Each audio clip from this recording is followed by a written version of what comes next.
नमस्कार विद्यार्थी मित्रांनो, आज आपण पाहणार आहोत भारतीय राष्ट्रीय चळवळीचा इतिहास। आणि या भारतीय राष्ट्रीय चळवळीच्या इतिहासामध्ये भारतीय राष्ट्रवादाची आज आपल्याला चर्चा करायची आहे। भारतातील राष्ट्रवादाच्या उदयाची कारणे, विकास या प्रक्रिया आज आपल्याला समजून घ्यायच्या आहे। आणि या प्रक्रिया समजून घेत असताना आपल्याला या प्रक्रियेच्या पाठीमागची पार्श्वभूमी सुद्धा जाणून घेणं अत्यंत आवश्यक आहे। आणि म्हणून आज आपण ही प्रक्रिया समजून घेऊया। ही प्रक्रिया समजून घेण्यासाठी आपल्याला ही जी काही भारतात ब्रिटिश येण्यापूर्वीच्या कालखंडामध्ये ज्या ज्या गोष्टी या ठिकाणी घडल्या त्या गोष्टीची सविस्तर माहिती घेणं अत्यंत महत्त्वाचं आहे। आणि म्हणून सर्व विद्यार्थ्यांना मी सांगू इच्छितो की आपले प्रकरण नंबर 2 या ठिकाणी चालू आहे। प्रकरण क्रमांक 2 चा आपण अभ्यास करत आहोत। आणि या प्रकरण क्रमांक 2 मध्ये आपल्याला भारतीय राष्ट्रवादाच्या उदयाची कारणे आणि राष्ट्रवादाचा विकास कशा पद्धतीने झाला हे या प्रकरणामध्ये बघायचं आहे। हे बघत असताना आपण काही स्लाइडचा आधार या ठिकाणी घेणार आहोत। त्या स्लाइडच्या आधारे आपण ते समजून घेणार आहोत। आणि त्यानंतर या ठिकाणी जे काही भारतीय राष्ट्रवाद आहे, हा भारतीय राष्ट्रवाद कशा पद्धतीने विकसित झाला याची थोडक्यात माहिती आपल्याला घ्यायची आहे। बघा की इसवी सन 1600 मध्ये ब्रिटिश भारतामध्ये आले आणि त्यांना ईस्ट इंडिया कंपनीला त्या कालखंडामध्ये व्यापाराची सनद इसवी सन 1600 मध्ये मिळाली। आणि तदनंतरच्या कालखंडामध्ये आपल्या विस्तारवादी धोरणांचा अवलंब करून ब्रिटिशांनी त्या कालखंडामध्ये भारतामध्ये हळूहळू आपले पाय रोवण्यास सुरुवात केली। राजकीय सत्ता मिळवण्याच्या अनुषंगाने जेव्हा त्यांचे प्रयत्न सुरू झाले त्याच प्रयत्नाचा एक भाग म्हणून 1757 नंतरच्या कालखंडामध्ये त्यांनी सातत्याने आपला राज्यकारभार या ठिकाणी वाढवण्याचा प्रयत्न केला। 1757चा प्लासीची लढाई आणि 1764चं बक्सारचं युद्ध यानंतरच्या कालखंडामध्ये या ठिकाणी एक विस्तारवादाचं धोरण अवलंबलं गेलं। आणि याच विस्तारवादाच्या धोरणाचा अवलंब करून पुढच्या कालखंडामध्ये या ठिकाणी ब्रिटिशांनी आपली सत्ता विस्तारित करण्याचा प्रयत्न केला। ही सत्ता विस्तारित करीत असताना इथल्या स्वकीय सत्तेला आपल्या नामोहरम करून आपल्या नियंत्रणाखाली आणण्याचा प्रयत्न या ठिकाणी झाला। आणि म्हणून ब्रिटिश भारतात आले तेव्हा त्यांचा उद्देश व्यापार करणं हा होता, परंतु हळूहळू त्यांनी व्यापाराचे तराजू बाजूला ठेवून या ठिकाणी हातामध्ये तलवार घेतली। आणि याच तलवारीच्या माध्यमातून त्या कालखंडामध्ये आपली विस्तारवादी नीती अवलंबण्याचा प्रयत्न केला। आणि या प्रयत्नामध्ये त्यांना या ठिकाणी यशही आलं। पुढच्या कालखंडामध्ये हळूहळू आपली राजकीय ध्येयधोरण बदलत असताना तैनाती फौज नावाचं धोरण या ठिकाणी लॉर्ड वेलस्लीच्या कालखंडामध्ये आलं। डलहौसीच्या कालखंडामध्ये संस्थांना खालसा करण्याचं धोरण आलं। आणि या धोरणाच्या माध्यमातून त्या कालखंडामध्ये ब्रिटिशांनी आपली विस्तारवादी नीती सातत्याने पुढे नेण्याचा प्रयत्न केला। याच प्रयत्नाचा भाग म्हणून भारतीय लोकांमध्ये ब्रिटिशांच्या सत्तेविषयी हळूहळू या ठिकाणी बऱ्याच प्रमाणात असंतोष या ठिकाणी निर्माण झाला। आणि याच असंतोषाचा परिणाम म्हणून पुढच्या कालखंडामध्ये 1857 सारखे बंड सुद्धा घडून आले। सांगण्याचं तात्पर्य एक आहे की राष्ट्रवाद ही काही एकाएकी विकसित झालेली प्रक्रिया नाही। राष्ट्रवाद या संकल्पनेचा अर्थ होतो आपल्या राष्ट्राविषयी आपुलकी, प्रेम, सहानुभूती निर्माण होणं। भारतामध्ये भारतीय लोकांमध्ये राष्ट्रवाद का उदयास आला याची सुद्धा कारणे आपल्याला पुढे बघायची आहे। की अन्याय जेव्हा या ठिकाणी प्रखर वाढत जात असतो, अन्यायाची परिसीमा होत जात असते आणि अन्याय जेव्हा प्रचंड प्रमाणात वाढतो तेव्हा या ठिकाणी धगधगती मानवी मनाची ज्वाला पेटत असते। आणि या ज्वालेच्या माध्यमातून तत्कालीन कालखंडामध्ये ब्रिटिशांच्या विरोधामध्ये एक वेगळं वातावरण तयार करण्याचं काम भारतीय लोकांच्या माध्यमातून या ठिकाणी झालं। आणि जे जे काही धोरण ब्रिटिशांनी त्या कालखंडामध्ये अवलंबिले त्या सगळ्यांचा परिणाम म्हणून त्या कालखंडामध्ये भारतीय लोकांच्या असंतोषामध्ये वाढ झाली। भारतीय लोक नाराज झाले। ब्रिटिशांच्या ध्येय धोरणांचा त्यांना या ठिकाणी वीट आला। आणि म्हणून पुढच्या कालखंडामध्ये ब्रिटिशांचा विरोध म्हणून अनेक छोटे छोटे बंड आणि उठावाच्या माध्यमातून त्यांनी हे दाखवून देण्याचा प्रयत्न केला की या ठिकाणी भारतीय लोक सुद्धा कशा पद्धतीने प्रतिकार करू शकतात। आणि म्हणून हा जो काही अन्याय सातत्याने होत गेला या अन्यायाला या ठिकाणी वाचा फोडण्याचं काम अनेकदा ब्रिटिशांच्या विरोधात भारतीयांनी केलेलं आपणास दिसून येतं. पुढच्या कालखंडामध्ये हळूहळू भारत देश हा सुरुवातीच्या काळामध्ये या ठिकाणी ब्रिटिशांच्या पॉलिसीविषयी एवढा जागरूक नव्हता. ब्रिटिशांच्या धोरणाविषयी त्याला फारशी जाणीव या ठिकाणी झाली नाही. परंतु हळूहळू ब्रिटिशांनी जे नवे कायदे नवे धोरण या ठिकाणी लागू केले त्याचाच परिणाम म्हणून पुढच्या कालखंडामध्ये भारतीय लोकांनी आपल्या राजकीय संस्था आणि संघटनांच्या माध्यमातून भारतीय लोकांनी ब्रिटिशांच्या विरोधात लढा देण्यास सुरुवात केली आणि त्याच माध्यमातून पुढे 1885 ला भारतीय राष्ट्रीय काँग्रेस सारखी एक अखिल भारतीय संघटना निर्माण झाली. त्यापूर्वी सुद्धा छोट्या छोट्या संघटना आणि संस्था निर्माण झाल्या होत्या. मात्र अखिल भारतीय पातळीवरती भारतीय लोकांना एकत्रित करण्यासाठी जी एखादी संस्था हवी होती ती संस्था मात्र या ठिकाणी नंतरच्या कालखंडामध्ये विकसित झाली. म्हणजेच काय तर आपल्या एक गोष्ट सातत्याने लक्षात येईल की भारतीय राष्ट्रवाद किंवा भारतीय लोकांमध्ये निर्माण झालेला राष्ट्रवाद ही एक अचानक निर्माण झालेली प्रक्रिया आहे असं आपल्याला कधीच म्हणता येणार नाही. आणि म्हणून ही अचानक निर्माण झालेली प्रक्रिया नाही तर मग ही प्रक्रिया या ठिकाणी कशी निर्माण झाली. राष्ट्रवाद ही प्रक्रिया ही एक मनाच्या संकल्पनेची प्रक्रिया आहे. मनाशी संबंधित असणारी संकल्पना आहे. आपल्याला असं वाटलं आपला देश चांगला आहे, आपल्या देशाविषयी आपल्याला प्रेम आणि सहानुभूती आपुलकी निर्माण होते. पण जर आपल्याला असं वाटलंच नाही की हा देश माझा आहे तर आपल्याला आपल्या देशाविषयी प्रेम आणि सहानुभूती निर्माण होणार नाही. प्रेम आणि सहानुभूती निर्माण होण्याचे अनेक कारणं या ठिकाणी असतात आणि म्हणून त्या कालखंडामध्ये भारतीय लोकांना भारत देश हा आपला देश आहे, तो माझा देश आहे आणि माझा देश हा कुठेतरी ब्रिटिशांच्या गुलामीमध्ये जातोय असं या ठिकाणी वाटलं आणि म्हणून पुढच्या कालखंडामध्ये राष्ट्रवादी विचाराची सुरुवात होताना आपल्याला दिसते. म्हणूनच पहिल्यांदा आपण ही गोष्ट लक्षात घेतली पाहिजे की many of causes behind the Indian nationalism, भारतीय राष्ट्रवादाच्या पाठीमागे अनेक कारणांची एक अनंत अशी साखळी आहे. या साखळीला समजून घेतल्याशिवाय राष्ट्रवाद आपणास समजणार नाही आणि म्हणून ही साखळी आपण समजून घेऊया. काही स्लाइडच्या आधारे ती साखळी आपण समजून घेऊया आणि त्या साखळीच्या आधारे कशा कशा पद्धतीने या ठिकाणी घटना होत गेल्या हेही आपण बघूया की ब्रिटिशांच्या राष्ट्रवादाच्या उदय आणि विकासाची काही कारणे आपण समजून घेऊया. ब्रिटिशांचा जो काही राष्ट्रवाद होता तो का उदयास आला, त्याच्या उदयाची काय कारणे होती. तर ब्रिटिशांच्या राष्ट्रवादाच्या उदयाची जी काही कारणे आहेत त्या कारणांचा उहापोह करत असताना पहिलं कारण आहे भारतीय राष्ट्रवादाच्या उदयाचं पहिलं कारण. ते पहिलं कारण आहे ब्रिटिशांचे साम्राज्य विस्ताराचे धोरण व प्रशासकीय. बघा की ब्रिटिशांनी सातत्याने आपल्या एक्सपेन्शन करण्याच्या पॉलिसीचा स्वीकार केला होता आणि म्हणून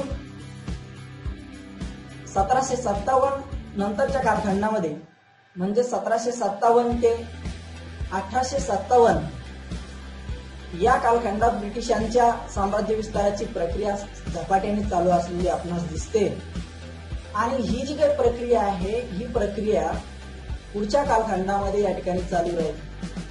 अगदी महत्वाचं सांगायचं झालं म्हणजे लॉर्ड वेलस्ली नावाचा एक गव्हर्नर या ठिकाणी गव्हर्नर जनरल या ठिकाणी त्या कालखंडामध्ये आला होता आणि या लॉर्ड वेलस्ली यानं 1799 ला साधारणतः भारतामध्ये आला आणि 1799 नंतरच्या कालखंडामध्ये या लॉर्ड वेलस्ली नावाच्या गव्हर्नर जनरलने पुढच्या कालखंडामध्ये या ठिकाणी आपल्या धोरणाच्या माध्यमातून तैनाती फौज नावाची एक फौज या ठिकाणी स्वीकारली. तैनाती फौजेचा अर्थ होता भारतीय राजांनी काही सैन्य त्यांच्या राजदरबारामध्ये ठेवायचा आणि त्याचा खर्च मात्र त्या राजाने स्वतः करायचा. म्हणजे काय तर बळजबरीने सैन्य ठेवण्याची अशी एक पद्धत ब्रिटिशांनी निर्माण केली. म्हणजे तुमचं राज्य कमकुवत आहे, तुमचं राज्य या ठिकाणी सबळ नाही, या कारणास्तव तुम्ही या ठिकाणी विशिष्ट अशी फौज ब्रिटिशांची या ठिकाणी ठेवली पाहिजे जेणेकरून तुमच्या या ठिकाणी राज्याचं संरक्षण या ठिकाणी करता येईल आणि राज्याचं संरक्षण करणं ते तुम्हाला या ठिकाणी योग्य पद्धतीने जमत नाही, म्हणून आम्ही आमचं सैन्य या ठिकाणी ठेवतो, अशा पद्धतीची रचना त्या कालखंडामध्ये या ठिकाणी करण्यात आली होती. आणि म्हणून तैनाती फौज म्हणजेच त्या फौजेचा खर्च त्या राजाने बळजबरी या ठिकाणी करायचा होता. अशा पद्धतीचं साम्राज्य विस्ताराचं पहिलं धोरण. दुसरं धोरण होतं खालसा धोरण, जे डलहौसीच्या कालखंडामध्ये निर्माण करण्यात आलं होतं. या खालसा धोरणाच्या माध्यमातून सुद्धा त्या कालखंडामध्ये ब्रिटिशांनी वेगवेगळी राज्य आपल्या नियंत्रणाखाली आणली. खालसा धोरणाचा अर्थ असा होता की एखाद्या राजाला मुलगा नसेल, एखाद्या राज्यामध्ये अनागोंदी निर्माण झाली असेल, एखादं राज्य त्यांचा राज्यकारभार व्यवस्थित चालवण्यामध्ये समर्थ नसेल, तर त्यांचं राज्य ब्रिटिश सरकारच्या राज्यामध्ये समाविष्ट करत असे. म्हणजे काय तर भारतीय राजांचे राज्य ब्रिटिश साम्राज्यामध्ये समाविष्ट करून घेण्याची नवीन पद्धती या ठिकाणी ब्रिटिशांनी निर्माण केली, ज्याला लॅप्स पॉलिसी असं इंग्रजीमध्ये म्हणतात. आणि ही जी काही लॅप्स पॉलिसी आहे त्याला मराठीमध्ये खालसा धोरण असं म्हणतात. आणि या खालसा धोरणाच्या माध्यमातून या ठिकाणी ब्रिटिशांनी संपूर्ण भारतावरती आपलं राज्य जमवण्याचा प्रयत्न केला. अगदी झाशीची राणी सुद्धा या खालसा धोरणाचा बळी झालेली आपणास दिसते. आणि म्हणून संपूर्ण भारतात एक क्षत्रिय अंमल निर्माण करण्याचं काम त्या कालखंडामध्ये ब्रिटिशांच्या माध्यमातून झालेलं आपणास दिसतं. आणि म्हणून ब्रिटिश लोकांनी भारतात आल्यानंतर भारतीय लोकांच्या उपयोगाची, त्यांच्या हिताची कामे या ठिकाणी फारशी न करता या ठिकाणी भारतीय लोकांना आपल्या नियंत्रणाखाली आणून जास्तीत जास्त आर्थिक फायदा कशा पद्धतीने करून घेता येईल हाच विचार या ठिकाणी केला. आणि संपूर्ण भारतीय साम्राज्य या ठिकाणी ब्रिटिशांच्या नियंत्रणाखाली आणण्याचा प्रयत्न केला. राजकीय एकसंधता त्यांनी निर्माण करण्याचा प्रयत्न केला.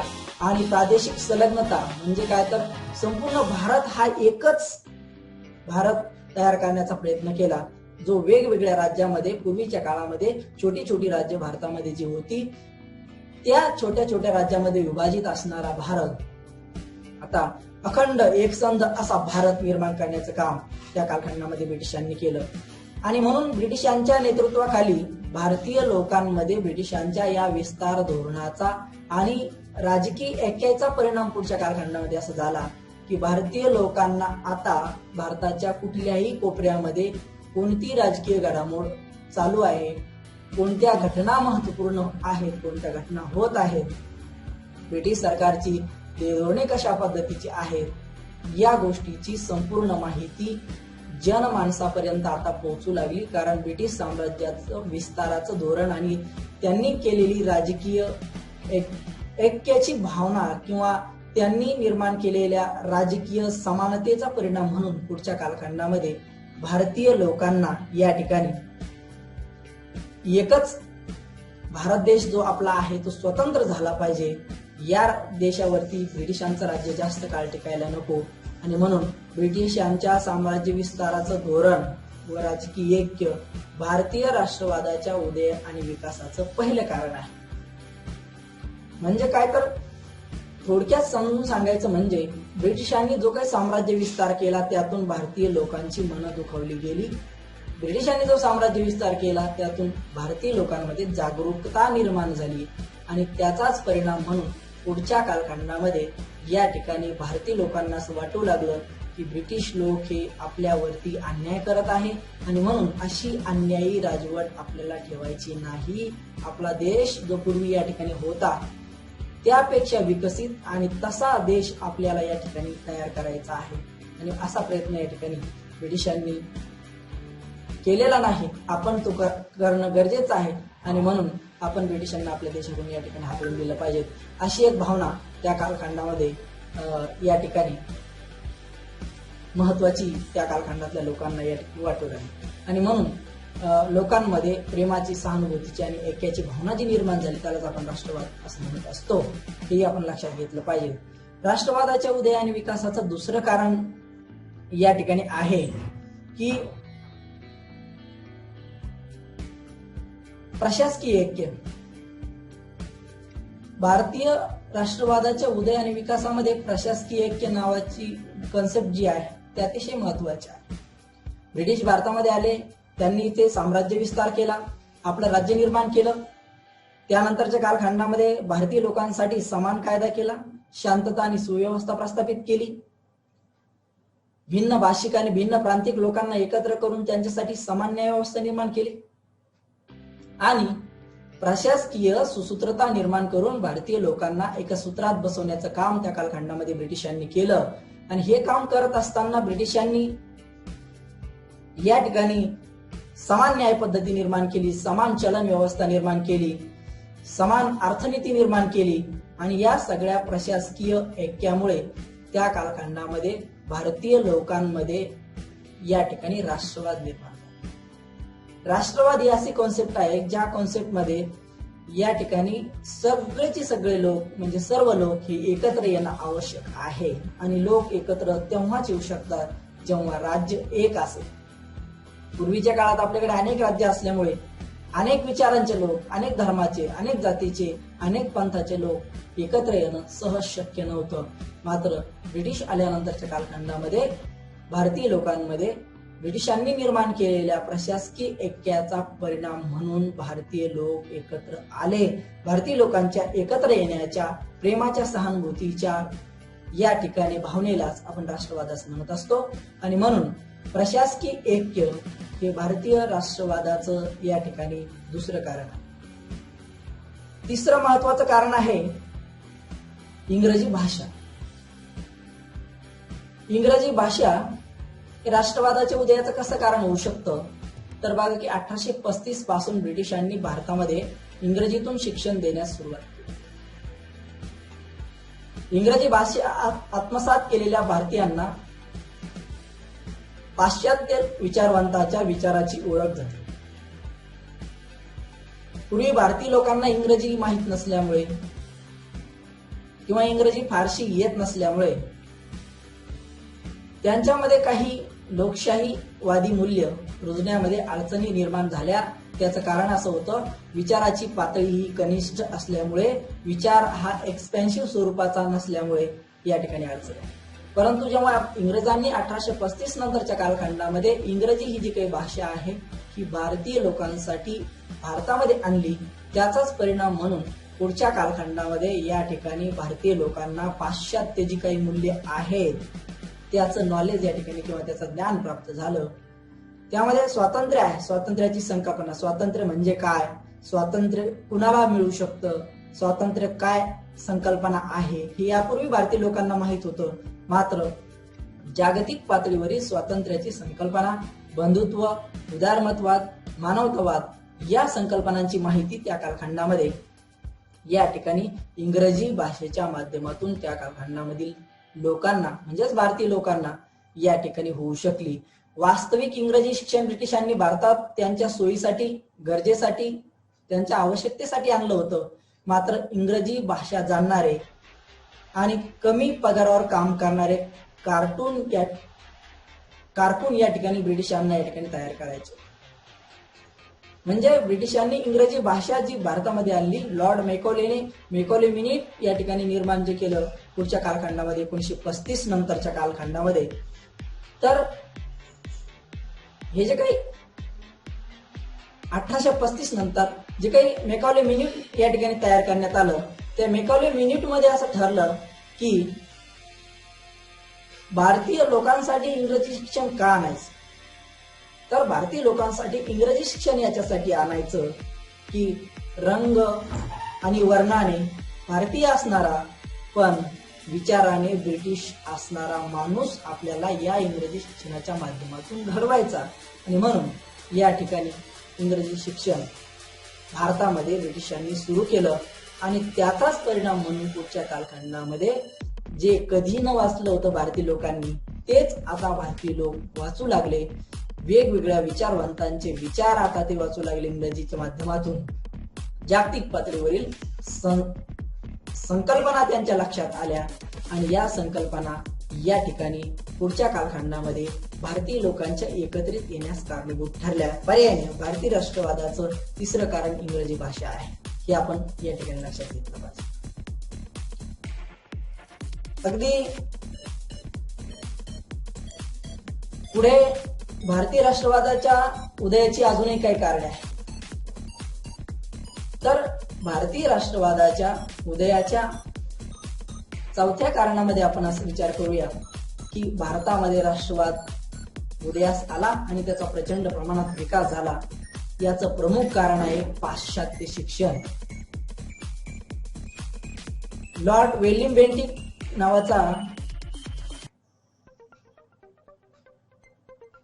एक व्यक्ती भारतामध्ये जो आला होता, त्याने या ठिकाणी भारतामध्ये इंग्रजी शिक्षण किंवा पाश्चात्य शिक्षण देण्यास सुरुवात केली. या ठिकाणी इंग्रजी माध्यमाच्या शाळा आणि महाविद्यालय 19व्या शतकाच्या उत्तरार्धामध्ये म्हणजे शेवटी मोठ्या मोठ्या शहरातून या ठिकाणी सुरू झाल्या.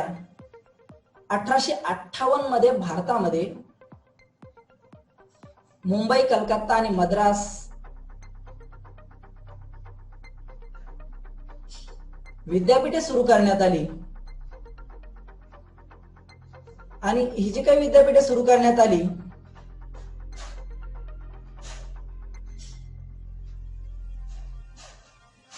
ही विद्यापीठे सुरू करण्याचं कारण असं होतं की भारतामध्ये उच्च शिक्षणाचा या ठिकाणी भारतीय लोकांना प्रचंड प्रमाणात या ठिकाणी फायदा व्हावा. आणि म्हणून पाश्चात्य धर्तीवरती भारतीय शिक्षण व्यवस्थेला गती देण्यासाठी त्या कालखंडामध्ये मुंबई, मद्रास आणि इतर ठिकाणी काही जी विद्यापीठे स्थापन करण्यात आली, त्या विद्यापीठाच्या माध्यमातून उच्च शिक्षणामध्ये प्रचंड प्रमाणात प्रगती घडून आणणे असे या ठिकाणी ब्रिटिशांच्या या नीतीचा भाग होता. आणि म्हणून पुढच्या कालखंडामध्ये हे जे काही पाश्चात्य शिक्षण आहे, पाश्चात्य शिक्षणामुळे म्हणजेच वेस्टर्न एज्युकेशन, पश्चिमेकडील जे काही शिक्षण आहे, या पश्चिमेकडील शिक्षणाचाच परिणाम म्हणून त्या कालखंडामध्ये जे काही शिक्षण निर्माण करण्यात आलं, पाश्चात्य शिक्षण देण्यात आलं, त्याचा परिणाम म्हणून भारतीय लोकांमध्ये राष्ट्रवाद निर्माण झाला. भारतीय लोकांमध्ये लोकशाही मूल्यांविषयीची जाणीव निर्माण झाली. त्याचबरोबर भारतीय लोकांना काही संज्ञा आणि संकल्पना स्पष्ट झाल्या की मानव म्हणून मानवाला जगण्याचा अधिकार या ठिकाणी आहे. अशा अधिकारापासून त्याला कोणी वंचित करू शकत नाही. तो अधिकार हा आपला जन्मसिद्ध अधिकार आहे. त्याचबरोबर पाश्चात्य शिक्षणाचा परिणाम असा झाला की पाश्चात्य जगतामध्ये घडलेल्या महत्वपूर्ण घटना आणि त्या घटनांची पुनरावृत्ती भारतामध्ये कशा पद्धतीने करता येईल, हाच प्रयत्न या ठिकाणी झाला. उदाहरणार्थ, फ्रेंच राज्यक्रांती नावाची राज्यक्रांती, अमेरिकन राज्यक्रांती नावाची राज्यक्रांती, जर्मनीचं एकीकरण, या घटनांनी भारतीय लोकांना प्रचंड प्रमाणात प्रभावित केले. आणि या घटनांना प्रभावित केल्यामुळे भारतीय लोक एक प्रकारे जागरूक झाले. आणि जागरूक झाल्यानंतर त्यांनी इंग्रजी भाषेचं ज्ञान घेतल्यानंतर त्यांनी पाश्चात्य घटना अभ्यासायला सुरुवात केली. तेव्हा त्यांच्या लक्षात आलं, अमेरिकन राज्यक्रांती या ठिकाणी मानवी हक्काचा जाहीरनामा देते. म्हणजे प्रत्येक माणूस समान आहे, जन्मतः समान आहे, म्हणून प्रत्येक व्यक्तीचा अधिकार सुद्धा समान. प्रत्येक व्यक्ती हा अत्यंत महत्वपूर्ण असतो हे अमेरिकन राज्यक्रांतीने दाखवून दिलं. मानवी हक्काच्या जाहीरनाम्यात मानवाचे कोणकोणते हक्क आहेत याची जाणीव त्या कालखंडामध्ये करून. त्याशिवाय फ्रेंच राज्यक्रांतीनं भारतीय लोकांना किंवा जगाला दिलेली स्वातंत्र्य देण जी आहे ती स्वातंत्र्य, समता, बंधुता ही होती. आणि ते सुद्धा भारतीय लोक शिकले. इटली आणि जर्मनीचं कशा पद्धतीने एकत्रीकरण झालं हे सुद्धा शिकले. आणि वसाहतवादाविरुद्ध अमेरिका किंवा इतर देशांनी कशा पद्धतीने लढे दिले हे सुद्धा या ठिकाणी भारतीय लोक शिकले. आणि म्हणून पाश्चात्य राष्ट्र कशा पद्धतीने नवीन मूल्ये अडॉप्ट करून, नवीन मूल्ये स्वीकारून या ठिकाणी भौतिक असेल, औद्योगिक असेल, तांत्रिक असेल प्रगती करत आहे, अशाच पद्धतीची प्रगती आपण सुद्धा करायला हवी हे या ठिकाणी या अनुषंगाने त्या कालखंडामध्ये लोकांच्या लक्षात आलं. म्हणजे काय तर पाश्चात्य शिक्षणामुळे पाश्चात्य जागतिक मूल्य मानवी मनामध्ये रुजले आणि भारतीय लोकांच्या मनामध्ये ही मानवी मूल्य रुजल्यामुळे नंतरच्या कालखंडामध्ये या ठिकाणी भारतीय लोकांमध्ये प्रचंड प्रमाणात या ठिकाणी राष्ट्रवाद निर्माण झाला आणि हा राष्ट्रवाद पुढच्या कालखंडामध्ये भारतीय स्वातंत्र्य चळवळीसाठी उपयुक्त ठरला. पाश्चात्य शिक्षण नावाच्या मुद्द्यानंतरचा मुद्दा या ठिकाणी आहे की मध्यम वर्गाचा उदय. मध्यम वर्ग हा या ठिकाणी कोणत्याही क्रांतीमध्ये महत्वपूर्ण भूमिका या ठिकाणी बजावत असतो आणि मध्यम वर्गाशिवाय क्रांती या ठिकाणी घडत नसते. मध्यम वर्गामध्ये शिकलेले लोक या ठिकाणी त्या कालखंडामध्ये होते. ब्रिटिश पूर्व कालखंडामध्ये आणि प्रारंभीच्या कालखंडामध्ये आणि ब्रिटिश राजवटीमध्ये आपल्याला जमीनदार, सधन शेतकरी, व्यापारी, सावकार, भिन्न व्यावसायिक हे वर्ग समाजामध्ये या ठिकाणी होते. हे जे वर्ग समाजामध्ये होते या ठिकाणी या लोकांकडे प्रचंड प्रमाणात संपत्ती असल्यामुळे किंवा या लोकांकडे एक प्रकारचा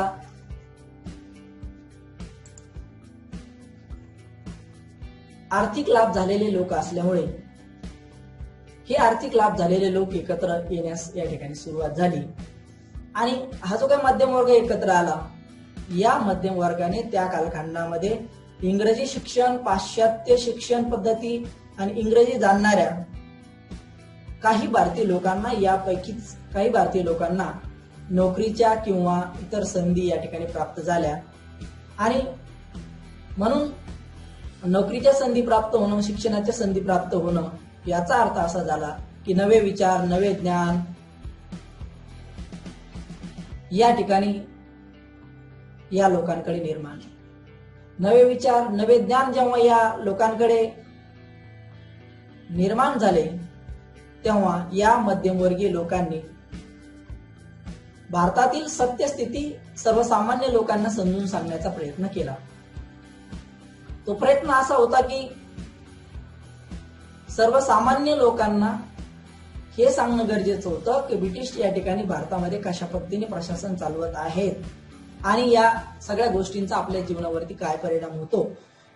आणि म्हणून मध्यम वर्ग जेव्हा शिकला, या शिकलेल्या मध्यम वर्गाने भारतातील ब्रिटिशांच्या ध्येय धोरणांची माहिती देत असताना भारतामध्ये ब्रिटिश लोकांनी कशा पद्धतीने शोषण केलं,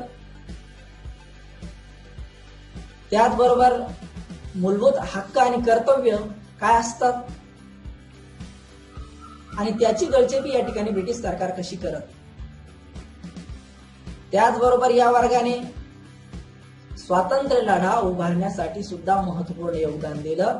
या मध्यम वर्गामध्ये वकील, डॉक्टर, इंजिनियर किंवा इतर व्यवसाय करणारे आणि संपन्न असणारे लोक या ठिकाणी या वर्गामध्ये येत आणि म्हणून या वर्गाने या ठिकाणी सरकारी नोकरी असेल, उद्योग असेल, स्वतंत्र व्यवसाय असेल इत्यादी निर्माण करून आपली आर्थिक स्थिती मजबूत करून ब्रिटिशांच्या बरोबरीने उभं राहून भारतीय लोकांना जागृत करण्याचा सातत्याने जो काही प्रयत्न केला. काँग्रेस ही जी काही संघटना आहे ही मध्यमवर्गीय लोकांनी निर्माण केलेली संघटना होती आणि म्हणून ही जी काही मध्यम वर्गाने निर्माण केलेली संघटना होती तीच भारतीय स्वातंत्र्याच्या चळवळीसाठी नंतरच्या कालखंडामध्ये उपयुक्त ठरल्याचं आपणास माहित आहे. आणि म्हणून ब्रिटिशांनी या वर्गाशी संबंध या ठिकाणी निर्माण केले. मध्यम वर्गाशी प्रचंड प्रमाणात संबंध ब्रिटिशांच्या असल्यामुळे, ब्रिटिशांच्या संपर्कात मध्यम वर्ग गेल्यामुळे मध्यम वर्ग आणि ब्रिटिश यांच्या विचाराचं इंटरॅक्शन किंवा विचारांची देवाणघेवाण त्या कालखंडामध्ये झाली आणि याचाच परिणाम म्हणून पुढच्या कालखंडामध्ये ब्रिटिशांची जी ध्येय धोरणे आहेत त्याची सत्यता मध्यम वर्गाच्या लक्षात आली आणि मध्यम वर्गाच्या ही काही लक्षात आलेली जी काही गोष्ट आहे त्याच गोष्टीचा परिणाम म्हणून पुढच्या कालखंडामध्ये मध्यमवर्गीय लोकांनी इथल्या लोकांमध्ये, भारतीय लोकांमध्ये नव विचाराचं बीज पेरण्याचं काम केलं की स्वातंत्र्यता आपल्याला मिळणं अत्यंत अनिवार्य आहे स्वातंत्र्य मिळाल्याशिवाय आपण या ठिकाणी काही करू शकणार नाही. आणि म्हणून त्या कालखंडामध्ये मध्यम वर्गाचा उदय होणं हे सुद्धा राष्ट्रवादाच्या उदयाचं कारण आहे. सामान्यातला सामान्य मजूर शेतकरी हा तर पहिल्यांदा या ठिकाणी राष्ट्रवादाने पेटून उठलेला आपल्याला दिसत नाही. मध्यम वर्गाने केलेल्या विचाराच्या पेरणीच्या माध्यमातून नंतरच्या काळात सर्वसामान्य माणसाच्या मनामध्ये जागृती निर्माण झाली आणि म्हणून सर्वसामान्य माणसाचे हे लक्षात आलं की ब्रिटिश सरकार हे आपल्यासाठी वाईट आहे. ब्रिटिश सरकार या देशातून गेलंच पाहिजे, कारण ते आपलं आर्थिक शोषण करणार आहे, आपल्या मूलभूत हक्कांची गळचेपी करणार आहे आणि म्हणून असं सरकार आपण घालवलं पाहिजे. स्वातंत्र्य आपण मिळवलं पाहिजे. आपल्या देशामध्ये त्यांच्या देशाप्रमाणेच लोकशाही मूल्यांची रुजवणूक झाली पाहिजे, अशी एक संकल्पना भारतीय जनमानसाच्या मनामध्ये निर्माण झाली आणि याचाच परिणाम म्हणून जनमानस जागृत झाला आणि त्याच्यामध्ये राष्ट्रवादाच्या उदयाचं या ठिकाणी बीजारोपण या ठिकाणी झालं. त्यानंतरचं कारण आहे की सामाजिक आणि धार्मिक प्रबोधन. Social and religious enlightenment is the cause of nationalism. हे जे काही कारण आहे सामाजिक आणि धार्मिक प्रबोधन, बघा की सामाजिक आणि धार्मिक प्रबोधन हे अत्यंत महत्वाचं असतं. बघा, पाश्चात्य शिक्षण घेतलेले जे काही लोक आहेत, या पाश्चात्य शिक्षण घेतलेल्या भारतीय लोकांनी त्या कालखंडामध्ये सामाजिक पुनर्रचना झाली पाहिजे असा विचार या ठिकाणी मांडला. Social reconstruction is essential for development of society. हे जे काही ओपिनियन आहे, हे जे काही मत आहे, हे त्या कालखंडामध्ये या ठिकाणी भारतीय लोकांनी, जे शिकलेले लोक आहेत, त्यांनी मांडलं. भारतातील सामाजिक आणि धार्मिक जीवनामध्ये प्रचंड प्रमाणात दोष या ठिकाणी होते. ब्रिटिश आल्यामुळे काही फायदेही झाले, त्यामध्ये सामाजिक धार्मिक सुधारणांचा एक महत्वपूर्ण फायदा आहे.